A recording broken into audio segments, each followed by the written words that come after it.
أعوذ بالله من الشيطان الرجيم بسم الله الرحمن الرحيم الذي جعل لكم الأرض فراشا والسماء بناء وأنزل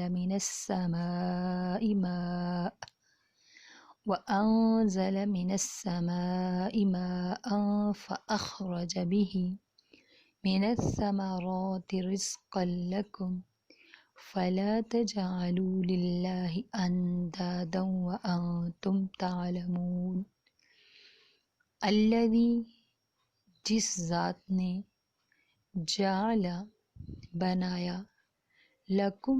تمہارے واسطے الارض زمین کو فراشا بچھونا یا فرش والسماء اور آسمان کو بناء چھت وانزل اور اتارا من السماء آسمان سے ماء پانی فاخرج پس نکالے بھی اس پانی سے من الثمرات رزقا لکم میوے یا پھل تمہارے کھانے کے واسطے فلا تجعلوا سو نہ ٹھہراؤ للہ کسی کو بھی اندادا اللہ کے مقابل وانتم تعلمون اور تم جانتے ہو۔ سورۃ البقرہ کی آیت نمبر 22 میں ان 3 گروہوں کو خطاب کر کے جو اس سے پچھلی آیتوں میں ذکر کیے گئے وہ دعوت پیش کی گئی ہے کہ جس کے لیے قرآن نازل ہوا۔ اس میں مخلوق پرستی سے باز آنے اور ایک خدا کی عبادت کرنے کی دعوت ایسے انداز سے دی گئی کہ اس میں دعوے کے ساتھ اس کے واضح دلائل بھی موجود آگے ہیں، جس میں ادنا سمجھ بوجھ والا انسان بھی ذرا سا غور کرے تو توحید کے اقرار پر مجبور ہو جائے۔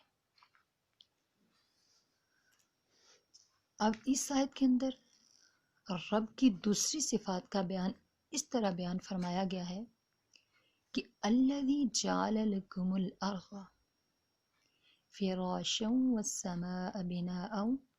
وانزل من السماء ماء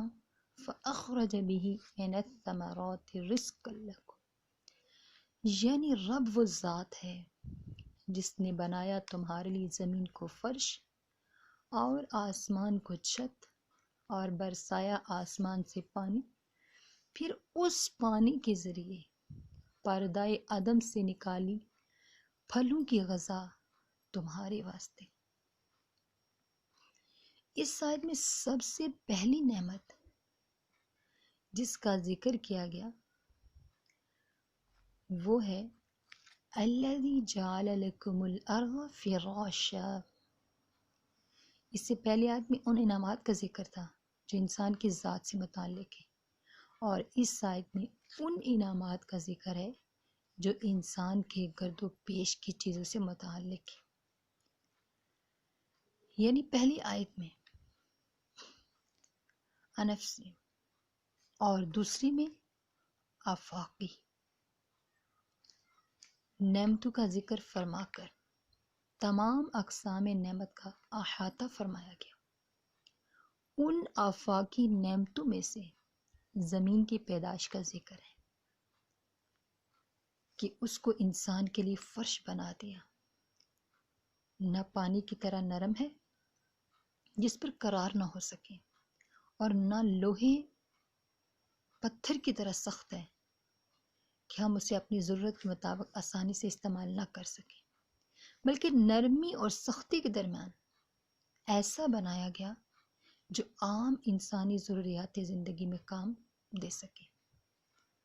فراشا کے لفظ سے یہ لازم نہیں آتا کہ زمین گول نہ ہو، کیونکہ زمین کا یہ عظیم الشان کرہ گول ہونے کے باوجود دیکھنے میں ایک سطح نظر آتی ہے، اور قرآن کا عام طرز یہی ہے کہ ہر چیز کی وہ کیفیت بیان کرتا ہے جس کو ہر دیکھنے والا عالم، جاہل، شہری، دیہاتی سب سمجھ سکے۔ اس کے بعد دوسری نعمت وَالسَّمَاءَ بِنَاءً،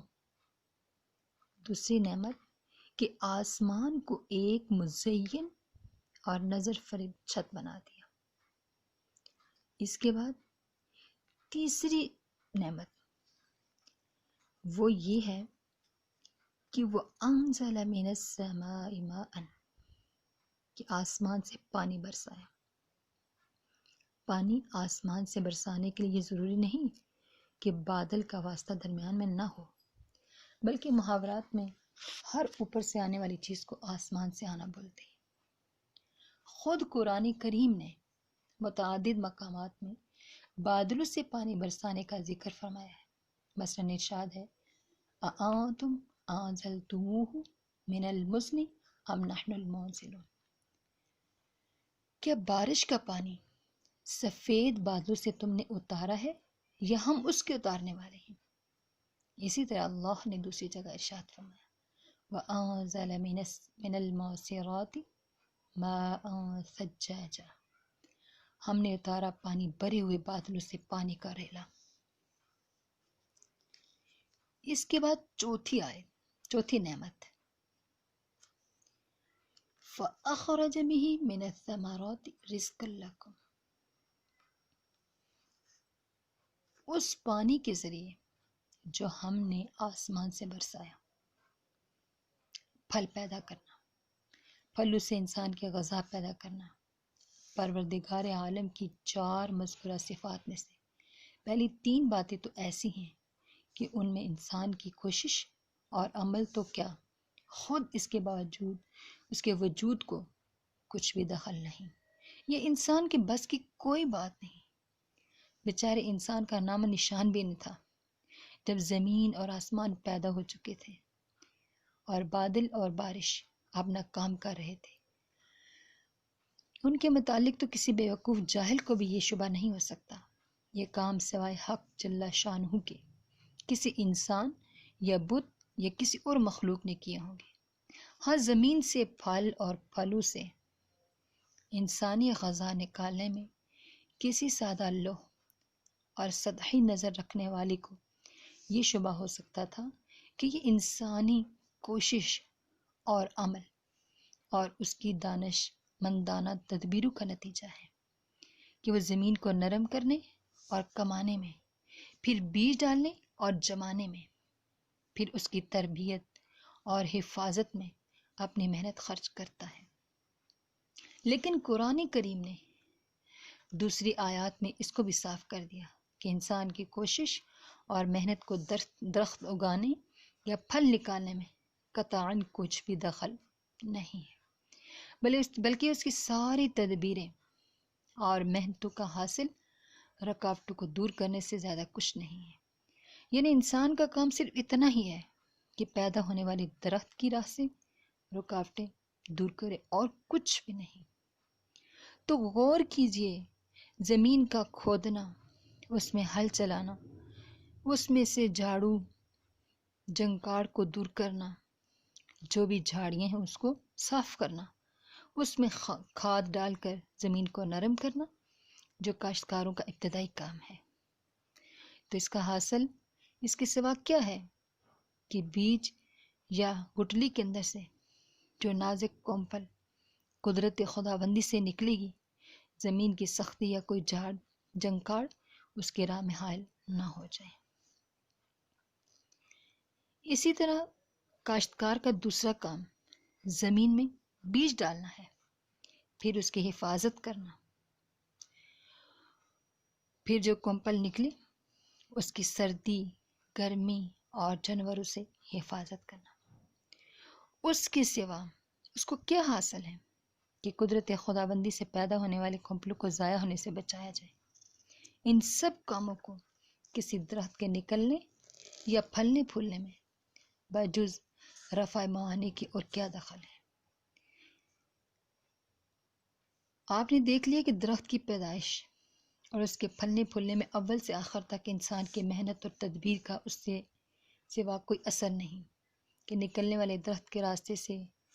روڑے ہٹا دے یا اس کو ضائع ہونے سے بچا لے. باقی رہی درخت کی پیدائش، اس کا بڑھنا، اس میں پتے اور شاخیں، پھر پھول اور پھل پیدا کرنا. سو اس میں سوائے اللہ تعالیٰ کی قدرت کے کسی کا کچھ بھی دخل نہیں ہے. خلاصہ یہ نکلا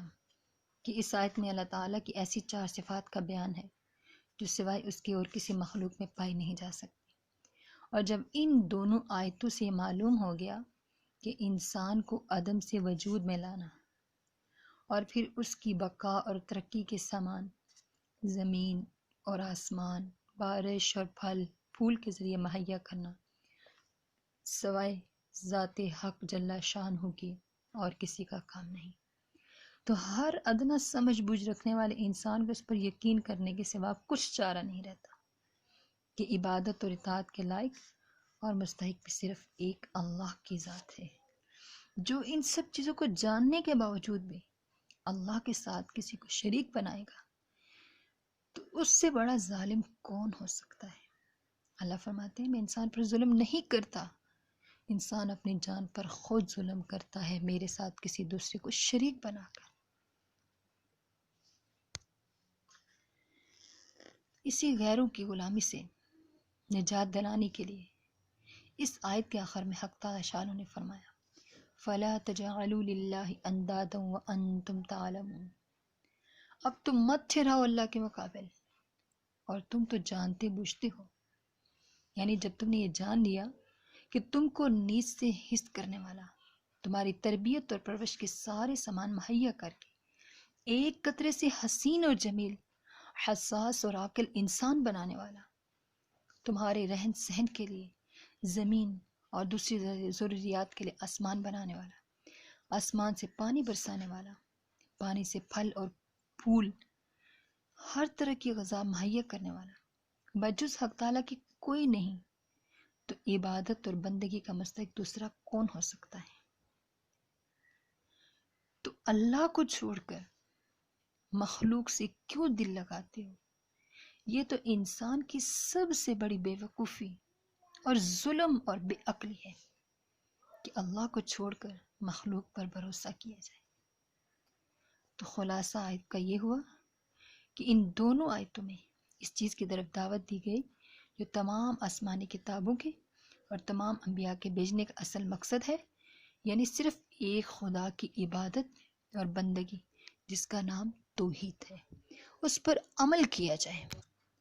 عقیدہ توحید جو اسلام کا سب سے پہلا بنیادی عقیدہ ہے، یہ صرف ایک نظریہ نہیں بلکہ انسان کو صحیح معنی میں انسان بنانے کا واحد ذریعہ ہے جو انسان کی تمام مشکلات کا حل ہے اور ہر حالت میں اس کے لیے پناہ گاہ، ہر غم اور فکر میں اس کا غم گسار ہے. کلمہ لا الہ الا اللہ کے پڑھنے والے تو آج دنیا میں کروڑوں ہیں، اتنے ہیں کہ کسی زمانہ میں اتنے نہیں ہوئے، لیکن عام طور پر یہ صرف زبانی جمع خرچ ہے. توحید کا رنگ ان میں رچا نہیں، ورنہ ان کا بھی حال وہی ہوتا جو پہلے بزرگوں کا تھا. نہ کوئی بڑی سے بڑی قوت اور طاقت ان کو مرعوب کر سکتی تھی، نہ کسی قوم کی عددی اکثریت ان پر اثر انداز ہو سکتی تھی، نہ کوئی بڑی سے بڑی دولت اور سلطنت ان کے قلوب کو خلاف حق اپنی طرف جھکا سکتی تھی. ایک پیغمبر کھڑا ہو کر ساری دنیا کو للکار رہا اور للکار کر کہہ دیتا تھا کہ تم میرا کچھ نہیں بگاڑ سکتے، کی دونی فلا تنظرون. جو تھوڑی سی انبیاء کے بعد صحابہ اور تابعین جو تھوڑی سی مدت میں دنیا پر چھا گئی، ان کی طاقت اور قوت اسی حقیقی توحید میں مثمر تھی. تو اللہ تعالی ہمیں اور ہم سب مسلمانوں کو یہ دولت نصیب فرمائے. آمین ثم آمین. سبحان ربک رب العزت عما یصفون وسلام علی المرسلین والحمد للہ رب العالمین.